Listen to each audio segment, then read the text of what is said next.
दरभंगा की रहने वाली मिथिला पेंटिंग की सशक्त हस्ताक्षर आशा झा के घर के तमाम लोग इस बार छठ में मिथिला पेंटिंग की पूरी रंग में नजर आए। सभी सदस्य एक न एक कपड़े अपने शरीर में मिथिला पेंटिंग उकेरी गई पहनी हुई थी, जो देखते ही बन रही थी।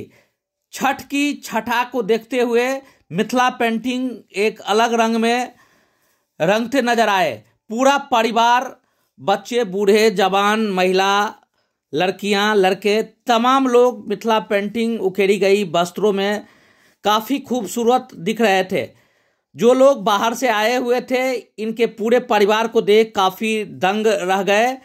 इन लोगों का कहना था कि अगर वे खुद के घर में मिथिला पेंटिंग उकेरी गई वस्त्र का उपयोग नहीं करेंगे तो बाहर के लोग इस पर इतनी नज़र नहीं गड़ाएंगे।